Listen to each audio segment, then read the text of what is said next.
Hello friends. आज हम लोग biology in human welfare discuss करने जा रहे हैं। तो इसमें आज हम लोग डिस्कस करेंगे regarding definition of health and typhoid के ऊपर। ठीक है, तो पहले आ गया कि डेफिनेशन ऑफ हेल्थ क्या है।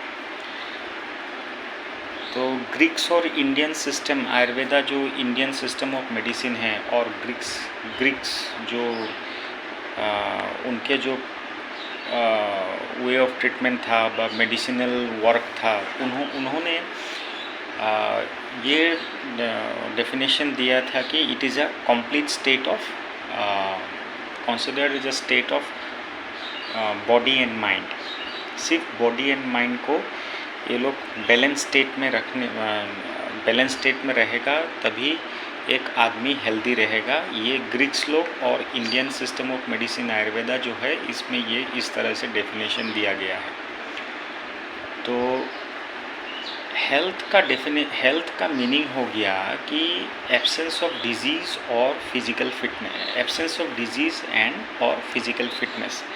एक आदमी में जब किसी प्रकार का डिजीज़ नहीं रहेगा और फिजिकली फिट है, तो उसी को हेल्दी आदमी कहा जाता है। तो इसको हम लोग डिफ़ाइन किया गया है इस तरह कि it is a complete state of physical, mental and social wellbeing.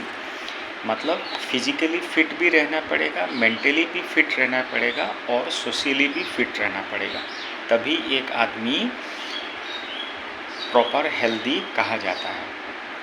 अच्छा, एक इंसान जब हेल्दी रहता है तो वो मोर एफिशिएंटली काम कर सकता है, उसका दिमाग ठीक तरह से काम करेगा, बोलचाल भी ठीक रहेगा, और इकोनॉमिक प्रॉस्पेरिटी अपने सोसाइटी में व अपने घर परिवार में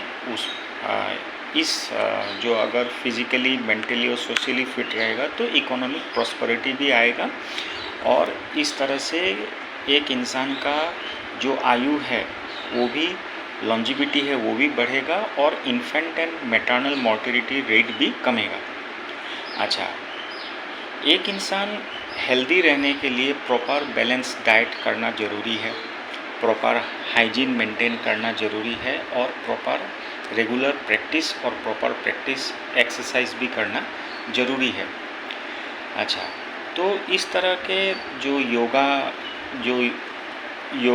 योग के थ्रू योगा का प्रैक्टिस भी एक इंसान को फिज़िकली, मेंटली एंड सोशली भी फिट रखता है। योगा जो इंडियन ओरिजिन है, योगा एक एक्सरसाइज आप बोल सकते हैं कि ये एक इंसान को ऐसा कुछ तरीका है, ऐसा योग में ऐसा पद्धतियाँ हैं जो एक इंसान को फिज़िकली, मेंटली एंड सोशली भी फिट रखते हैं। हाँ, अच्छा, एक इंसान को हेल्दी रहने के लिए किसी प्रकार का डिजीज़ के ऊपर अवेयरनेस रहना बहुत ज़रूरी है, ताकि वो प्रॉपर वैक्सीनेशन ले सके, इम्यूनाइज्ड हो जाए, ताकि उसको किसी प्रकार का वायरल व बैक्टीरियल इन्फेक्शन ना हो। तो प्रॉपर इम्यूनाइजेशन भी बहुत ज़रूरी है। अच्छा, तो इस वजह से कि एक अपने एनवायरनमेंट को भी साफ़ सुथरा रखना बहुत ज़रूरी है, क्योंकि एनवायरनमेंट साफ़ सुथरा नहीं रहेगा तो एक इंसान के हेल्थ को थ्रू एनवायरनमेंट अगर गंदा रहेगा तो इंसान के हेल्थ को भी वो इन्फेक्ट कर सकता है। जैसे ट्यूबरकुलोसिस हो गया। ट्यूबरकुलोसिस एक ऐसा बीमारी है जो गंदा परिवेश के कारण इंसानों में ज़्यादातर दिखाई देता है, तो उसका हेल्थ और जो लॉन्जिविटी है वो भी डिक्लाइन हो सकता है। ठीक है, तो एक इंसान को जब बीमार पड़ता है तो उसमें कुछ साइंस एंड सिम्टम्स डेवलप होते हैं। तो इसी को और साइंस एंड सिम्टम्स डेवलप होते हैं, तब वो इंसान को हेल्दी नहीं है ऐसा बोला गया है, और वो बीमार से पीड़ित है, इस तरह का मतलब बोला जाता है। जब एक इंसान को कोई भी प्रकार का बीमारी होता है तो शरीर में कुछ कुछ कुछ प्रकार का साइंस एंड सिम्टम्स डेवलप होते हैं, तब वो इंसान को तब वो पर्टिकुलर इंसान हेल्दी नहीं है, इस तरह से बोला जाता है। तो डिजीज़ेस जो है वो इन्फेक्शियस एंड नॉन इन्फेक्शियस भी होते हैं। इन्फेक्शियस डिजीज़ वो है जो एक इंसान से दूसरे इंसान को ट्रांसफॉर्म होता है, ट्रांसमिट होता है, और नॉन इन्फेक्शियस जो है वो एक इंसान को दूसरे इंसान से इंसान तक ट्रांसमिट नहीं होता है। तो यही डिफरेंस है इन्फेक्शियस और नॉन इन्फेक्शियस डिजीज़। तो आज हम लोग डिस्कस करेंगे regarding salmonella typhi. Salmonella typhi ये एक ग्राम नेगेटिव बैक्टीरिया है और ये टाइफॉइड और इसी से टाइफॉइड फीवर होता है। तो ये शरीर में इंटेस्टाइन में कैसे जाता है? Through contaminated food and water. अगर एक खाना और पानी अगर साल्मोनेला टाइफी से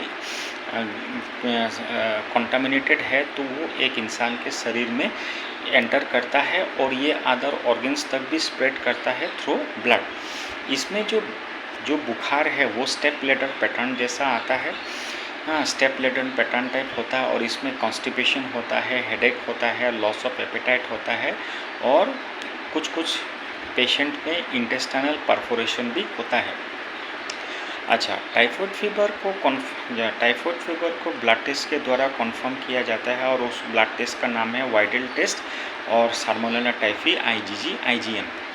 पहले एक ये लेडी थी जिसका नाम था मैरी मेलोन, उनको टाइफॉइड मैरी भी कहा जाता है क्योंकि वो टाइफॉइड कैरियर थी और वो टाइफॉइड कैरियर के वजह से जो भी खाना वो बनाती थी उससे बहुत सारे लोग टाइफॉइड फीवर से ग्रस्त हो गए थे। तो आज हम लोग ने हेल्थ के बारे में डिस्कस किया, रिगार्डिंग साल्मोनेला टाइफी के बारे में डिस्कस किया। और अगर आप लोग को कुछ क्वेरीज होगा, कुछ और जानने को अगर इच्छा करें कि रिगार्डिंग टाइफॉइड फीवर, तो मेरे कमेंट बॉक्स में आप लोग ज़रूर कमेंट कीजिए, मैं उसको